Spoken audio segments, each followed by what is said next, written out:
안녕하세요. 스포츠 주민의 아나운서 조윤경. 허준입니다. 반갑습니다. 네. 네. 뭐 긴 설명 없이도 충분히 아시겠죠? 오늘 저희가 설명할 스포츠 바로 복싱입니다. 네, 그렇습니다. 시작부터 몸을 좀 풀었더니 개운한데요. 90년대 초까지 우리나라에 엄청나게 인기가 높았던 복싱. 복싱은 사실 올림픽 역사상 육상에 이어서 가장 오래된 종목이라고 하는데요. 복싱 역시 이야기거리가 정말 풍부합니다. 그렇습니다. 오늘 이 시간 전설의 독서부터 복싱의 숨은 뒷이야기까지 모조리 들려드립니다. 주목해주세요. 사각의 링 위로 모든 시선이 집중되는 순간 나비처럼 날아서 벌처럼 쏜다. 경기 속 KO를 이끌어내는 펀치의 숨은 과학은 물론 7, 80년대 대한민국을 들썩이게 만들었던 복서들의 활약상과 한시도 눈을 뗄 수 없는 세계의 대결에 얽힌 비하인드 스토리까지 오늘 이 시간 한방의 묘미, 그동안 몰랐던 복싱의 모든 것을 파헤쳐봅니다.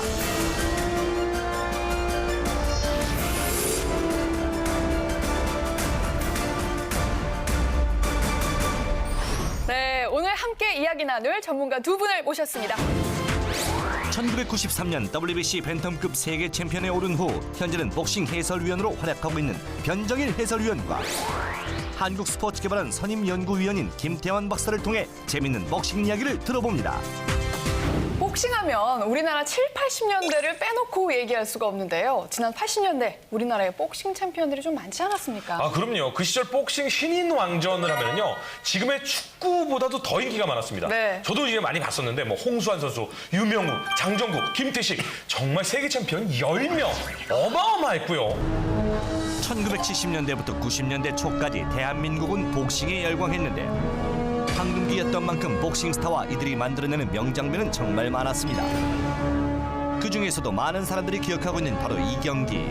1974년 남아공에서 열린 WBA 벤텀급 타이틀전인데요. 타지에서 홀로 경기를 치렀던 홍수환 선수의 경기는 아직도 많은 이들에게 감동을 주고 있습니다. 심판 전원일치 판정승을 거두고 금이 환영한 그의 뒷이야기가 계속됩니다. 이때 당시에 홍수환 선수는 사실은 많은 도박사들이 질 것이라고 예상을. 거의 뭐 군복무 중이고 그리고 또 체중 감량에 졸졸 굶어가면서 여러 번 비행기 또 갈아타고 참 그것도 이게 대한민국 정신력입니다. 그렇습니다. 군인 정신 이전에 대한민국 정신입니다. 홍수환 하면 바로 이 장면이 떠오르죠. 당시 대결을 마친 그의 목소리가 라디오 전파를 타고 흘러나왔습니다.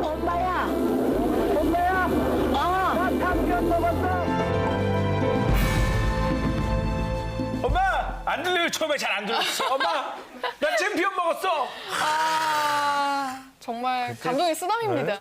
필리핀의 영웅과 이 미국의 영웅이 맞붙었던 사건이 아마 최근 복싱 역사상에서는 가장 이슈가 되지 않았나라는 생각이 드는데 메이웨더 선수와 붙었던 파키아오는 지금 필리핀 상원의원도 하고 있어요. 그렇죠. 물론 뭐 전체적인 뭐 세계를 통틀어서 그런 선수가 과연 앞으로 나올 수 있겠느냐라는 사실은 좀 의문도 있습니다. 필리핀의 복싱 영웅이라 불리는 매니 파키아오. 복싱 사상 최초로 8체급을 석권했던 엄청난 선수죠. 다양한 응용 기술과 변칙 기술을 사용하는 파키아오와 아마추어 경기와 프로 경기를 모두 휘어잡은 플로이드 메이웨더 주니어. 엄청난 스피드와 반응 속도, 빠른 발과 유연한 몸놀림으로 방어 위주의 경기를 펼치는 메이웨더의 대결이 펼쳐졌는데요. 이 둘이 마주봤던 결전의 날, 두 선수의 빅매치의 숨은 뒷이야기가 궁금해지는데요. 그 당시에 이 대전료가 얼마였냐면요. 2억 5천만 달러. 우리 돈으로 얼마인가요? 2,763억. 와. 환율이 올라갔으니까 3천억 가까이도 될 수 있다라고 생각을 할 수가 있는데 입장료만도 2천만 달러. 예, 정말 뭐 역대 모든 복싱 기록을 다 갈아치우는 엄청난 경기였었죠. 대망의 결전, 공이 울리고 두 선수의 본격적인 대결이 시작됐습니다. 공격적인 파키오 선수에 비해 메이웨더 선수 얄미운 경기 운영으로 결국 승리를 가져갑니다. 이 경기 이대로 괜찮은 걸까요? 그 메이웨더 선수가 계속 빠지기만 했었잖아요. 그러면 사실은 심판진이 이거는 조금 페널티를 줘야 되는 거 아닌가요? 메이웨더는 주로 방어를 하는 스타일이고 네. 파키아오 선수는 파이터이기 때문에 그날 경기 내용은 메이웨더가 그렇게 할 수밖에 없는 경기 내용이었습니다. 파키아오는 메이웨더의 발을 잡아서 캔버스에 쓰러뜨려야 되는데 그 격돌을 안 하게 되면 격돌을 모험을 안 하고 격돌을 안 하게 되면 복싱 경기에서는 사실 다운이 나올 수가 없습니다. 그렇게 도망다니고서는 그 천억을 이렇게 가져간다는 게 사실은 좀 그렇더라고요. 저도 그 중계 방송을 하고 나서 사실 그런 부분들이 사실 화가 났습니다. 네. 좀 아쉬우셨겠어요. 네. 두 복싱 영웅들의 대결은 결국 이렇게 아쉽게 끝나버렸는데요. 하지만 많은 이들이 주목했던 만큼 앞으로도 다양한 경기가 계속해서 이어지길 바랍니다. 더욱 재미있고 박진감 넘치는 빅 이벤트 경기 기대해 볼게요.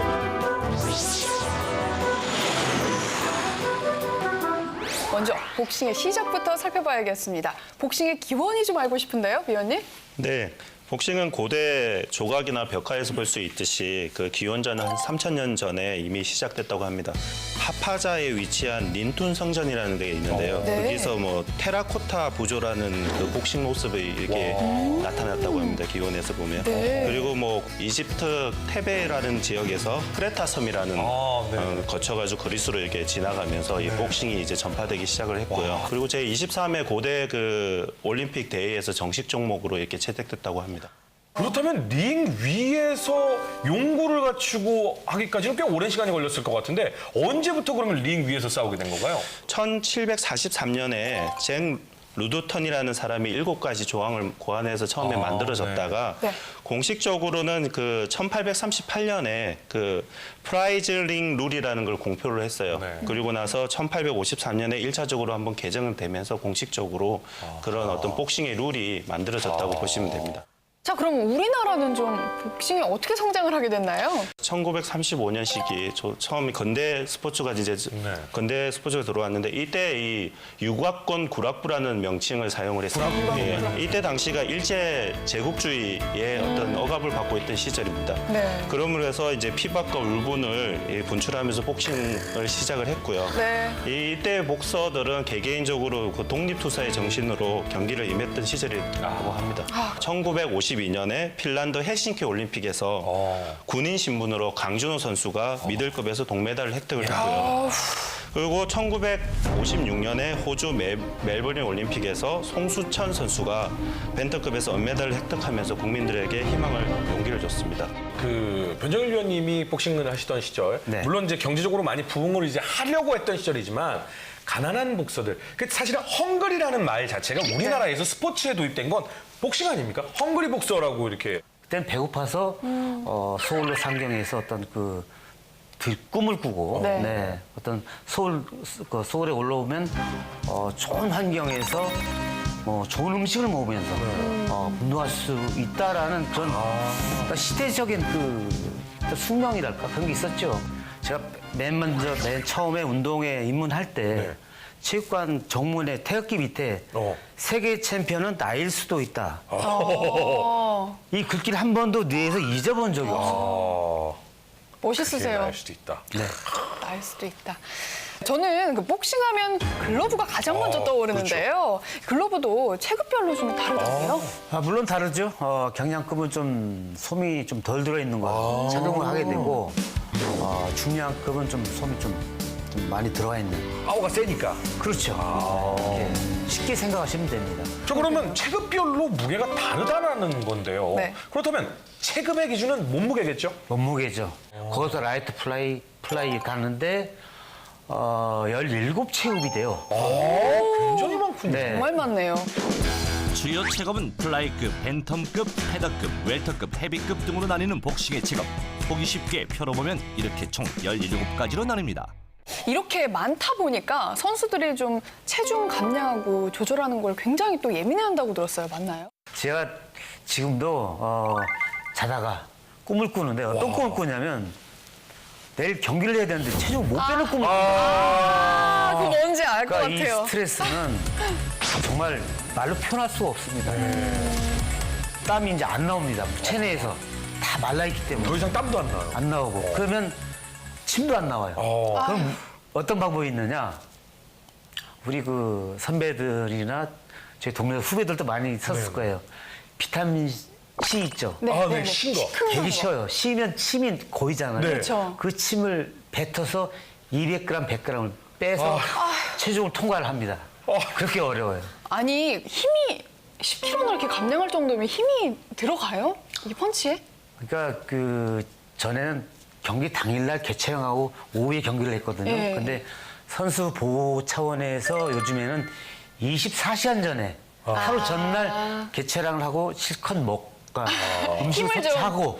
섭취하고 링에 오르기 때문에 그렇게 체력에는 큰 문제가 없죠. 없는데. 아 그렇다면 이 신발이나 좀 복장 규정도 있지 않을까 싶은데 복장 어떤가요? 좀 있겠죠. 복장 규정은 규격화되어 있지 않고요. 아, 네. 자유롭죠. 프로복싱은 자기 본인 의사에 따라서 뭐 트렁크 색깔이나 길이나 아주 그냥 뭐 그야말로 패션.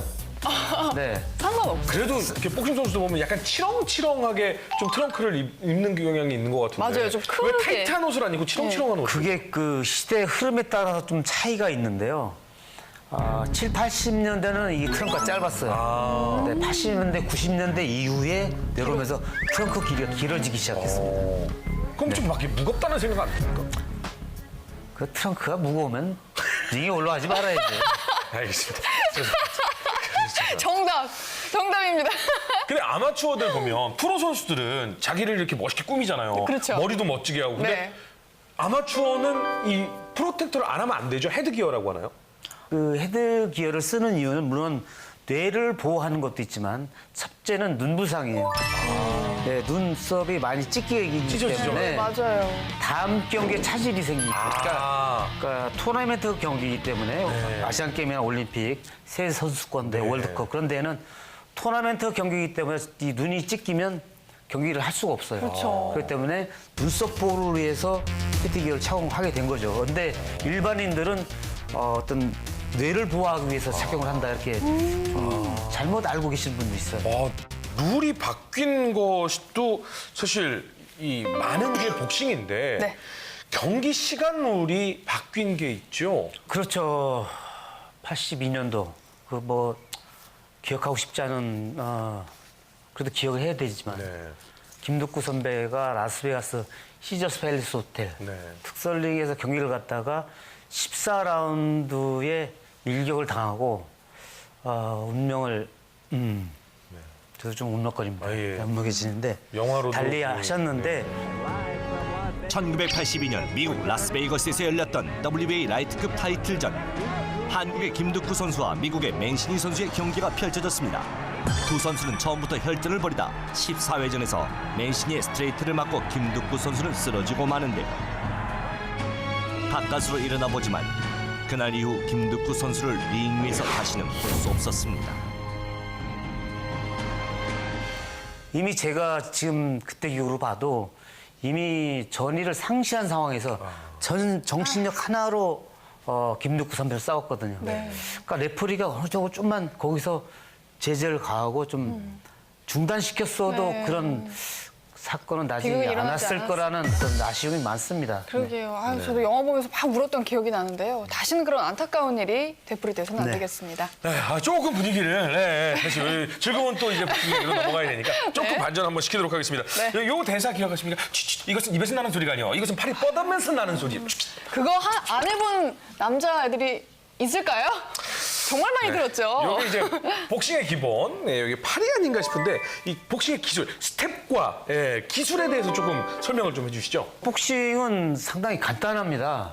기술이 딱 세 가지예요. 네. 세 가지를 누가 잘 응용을 하느냐. 어허. 적시적소에 네. 그게 상당히 중요합니다. 그게 복싱을 잘하고 못하고의 차이예요. 네. 복싱 기술 세 가지가 뭘 의미하냐면 네. 스트레이트, 스트레이트, 훅, 어퍼컷. 어퍼컷. 딱 세 개예요. 그럼 폼을 한번 시범을 한번 보여주신다면 잽과 스트레이트 한번. 잽은 그러니까 가드를 올릴 때 네. 이게 한자 8팔자가 되면 안 됩니다. 그게 아라비아 숫자 11자가 돼요. 11자가 돼도. 네, 이렇게 돼야 됩니다. 필자가 네. 되도록. 여기서 딱 나가죠. 딱. 잽. 멋있으시다. 마지막에 스냅, 힘을 다 빼야 됩니다. 어허. 현정의 해설위원이 설명한 복싱의 기술, 경기 장면을 통해 다시 한번 살펴볼까요? 팔을 상대방을 향해 곧게 뻗어 가격하는 스트레이트, 그리고 상대방과 가까운 거리에서 체중을 실어 옆으로 팔을 휘두르는 훅. 마지막으로 밑에서부터 쳐올려 때리는 타격법으로 접근전에 용이한 어퍼컷. 어퍼컷은 강력한 위력을 자랑하는 기술이죠. 이렇게 엄청난 힘을 자랑하는 복싱의 기술에는 숨은 원리가 있다고 하는데요. 용인대학교 복싱부 선수들이 보여주는 동작에 그 비밀이 숨어 있다고 합니다. 발끝에서 전달되는 힘이 허리와 팔을 지나 손끝까지 전달되는 원리인데요. 각 신체 분절에 있는 힘들이 모여 강력한 펀치를 날릴 수 있게 되는 것이죠. 발끝에서 손끝까지 전달되는 힘으로 강한 펀치가 나온다는 것 이해하셨죠?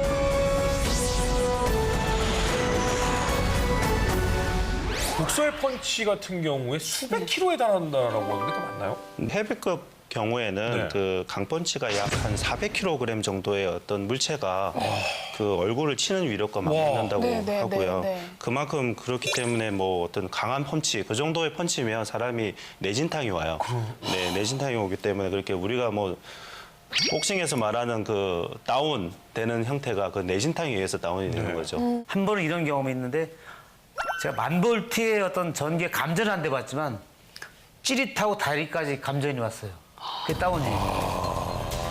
제가 그 신경외과 전문의 박사님한테 한번 궁금해서 여쭤봤는데 여기 맞은 거하고 얘가 인중이죠? 인중이죠. 인중하고 관자놀이하고 턱하고 데미지가 이렇게 틀립니까? 라고 내가 여쭤봤더니 여기를 맞게 되면 이 뇌가 이렇게 돌기 때문에 회복이 늦는 거죠. 안 되는 거죠. 다시 돌아올 때까지 시간이 좀 오래 걸리죠. 근데 인중을 맞으면 뇌가 갔다 와서 멈추기 때문에 인중은 다운됐다가도 금세 일어날 수 있는 그런 요인이 되는 거죠. 그러니까 그런 차이는 분명히 있습니다. 사실요, 저는 제일 궁금했던 게 뭐냐면 선수들이 복싱하는 제 예전에 친구가 있었어요. 그런데 쳐봐라고 저한테 얘기를 해서요. 자기한테요? 정말로 근데 이제 주먹으로 치는 건 아니었고요. 베개로 이렇게 베개 싸움을 하는데 네. 베개로 아무리 치려고 해도요. 모든 베개를 다 피했어요. 절대 안 맞아요. 복싱 선수들은 좀 남다른 눈을 가지고 있는 건가요? 중계 방송을 듣다 보면 야, 저 선수는 상당히 눈이 좋습니다. 네. 라고 하는데 그 눈이 좋다라는 의미는 네. 시력이 좋다라는 게 아니고 네. 감각이 좋다라는 거예요. 감각적으로 피합니까? 빠른 손을 어떻게 그걸 보고 피합니까? 감각적으로 피하는 거죠. 링 위에서 펼쳐지는 두 선수의 대결. 상대방의 공격을 빠르게 캐치하고 피하는 방법이 있다고 하는데요. 복싱 선수가 가격하는 데 걸리는 시간은 0.16초. 이를 피하는 반응 속도는 0.2초라고 하는데 공격하는 선수를 보고 피하면 방어에 실패하겠죠. 공격하는 선수의 스텝과 리듬감, 어깨 근육의 움직임이나 습관을 미리 파악하는 것이 중요한데요. 꾸준한 연습으로 감각을 키우고 공격을 피하는 선수들의 훈련법이 펀치를 피하는 비밀이었습니다. 자, 그럼 이제 복싱의 전설들에 대해서 이야기를 좀 나눠보도록 하겠습니다. 복싱은 특히 이 세기의 대결이라 불릴 만한 경기들이 참 많았죠. 그렇죠. 알리하고 조 프레이저 그 라이벌 경기는 앞으로 그 빅경기가 나올 수 있을까 할 정도의 네. 정말 빅매치였습니다. 사상 최초로 헤비급 세계 챔피언에 3번이나 올랐던 무하마드 알리. 통산 전적 61전 56승 5패를 기록한 복싱계의 전설인데요. 이런 그에게 나타난 조 프레이저. 그는 이미 1971년에 레프트 훅으로 15회의 알리를 다운시켰었습니다. 이렇게 조 프레이저는 알리를 이긴 최초의 선수가 되었고 이들의 대결은 많은 팬들이 꼽은 명장면으로 기억되기도 하는데 그때 당시가 75년이었나요? 필리핀에서 정말 그 라이벌전을 했을 때가 가장 많은 팬들이 꼽는 명장면이라고 하는데 네. 그때 밤에 네. 밤 경기 야외에서 경기가 열렸는데 제가 그때 온도가 40도, 영상 40도를 육박하는 그 기온이었거든요. 보기만 해도 땀이 절로 나는 이들의 경기. 링 위의 열기가 관중석까지 전해졌는데 이들의 경기는 14회까지 진행이 되고 두 선수는 공격과 수비를 번갈아가며 경기를 펼칩니다. 하지만 결국 15회에 조 프레이저가 기권을 하고 마는데요. 기권으로 알리가 승리를 거머쥔 이날의 경기, 그 내막이 궁금합니다.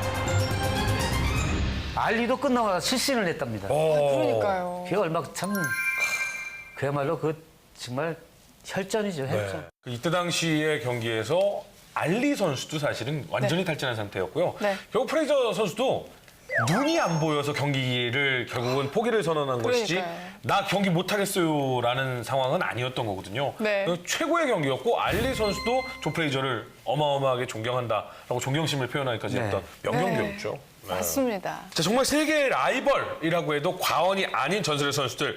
이 뒤에 정말 이제 만약 지금 방송을 보고 계신 분들 중에 30대 이전 분들이라면 나는 이전 선수는 잘 모르겠는데 복싱하면 이 선수죠. 마이크 타이슨이 등장. 아, 1980년대 복싱계를 뒤흔들었던 마이크 타이슨. 당시 타이슨의 주먹이 스치기만 해도 상대 선수들은 쓰러지기 바빴는데요. 54전 50승 4패를 기록하며 복싱 세계에서 쓰기 시작한 Practice the motto's pick-up style. 10번의 승리 중 44번의 KO 승리라는 기록이 그를 스타로 만들었는데요. 링 위의 핵주먹 타이슨. 그의 전성기는 한동안 계속됐습니다. 정말 혜성같이 나타나서 네. 네.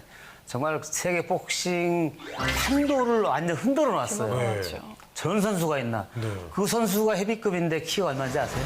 180이에요. 항상 경기하는 거 보면 다른 선수 가슴까지밖에 안 와요. 그렇죠. 그러니까요. 180에서 헤비급에서 살아남는다? 굉장히 어려운 거죠. 그렇죠. 자, 이렇게 타이슨이 전설의 복서가 될 수밖에 없었던 그런 뭐 환경이 있나요? 뭐 그는 뭐 좀 어렸을 때 한 2살 때 그 아버지가 집을 떠나고 한 7살 때 한 남성에 의해서 학대를 좀 받았다고 합니다. 아이고. 그래서 이 불량배들하고 좀 많이 어울리게 되면서 이런 그 불량배들만 모여 있는 어떤 학교에서 생활을 하게 되는데요. 이 과정에서 어떤 인생의 터닝 포인트를 좀 맞이하게 되는데 커스타마토라는 분이 이제 계시는데 네. 이분이 마이클 타이슨한테 복싱을 해봐라 이런 식으로 해서 이제 복싱을 시작하게 됐다고 합니다. 불우한 환경에 처해 있던 마이크 타이슨을 복싱계로 이끌었던 스승 커스 다마토. 그는 타이슨을 양자로 드릴 만큼 타이슨에 대한 애정이 남달랐다고 하는데요.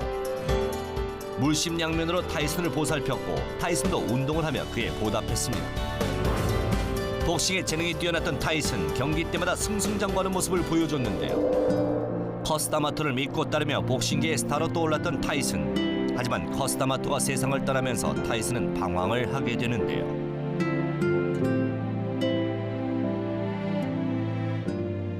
그분이 돌아가시면서 마이클 타이슨이 많이 흔들립니다. 네, 아무래도 정신적 지주였던 분이니까. 아이고. 그리고 까불 때 항상 혼내던 분이 없어지니까 혼나지 않으니까 자꾸 마이크 타이슨이 이상 행동도 많이 했었잖아요. 네. 근데 결국은 마이크 타이슨도 흔들리고 약해지기 시작했죠.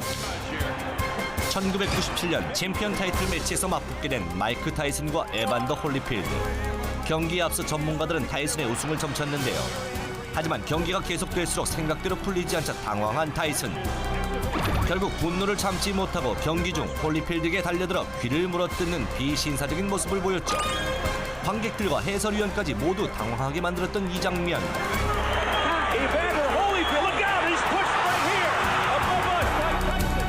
어이없는 타이슨의 행동에 관계자들은 격분하게 되고 링 위로 모두 올라와 큰 싸움으로 번지면서 논란은 더욱 커졌는데요. 타이슨은 이 경기 이후 쇠락의 길을 걷게 되고 결국 은퇴를 하게 됩니다. 이제부터는 좀 우리나라를 들썩이게 만든 우리나라의 전설들에 대해서 자세하게 얘기를 나눠보도록 하겠습니다. 홍수환 선수만큼 유명한 선수가 또 있죠. 아, 있죠. 바로 장정구 선수입니다. 말씀 좀 해주시죠.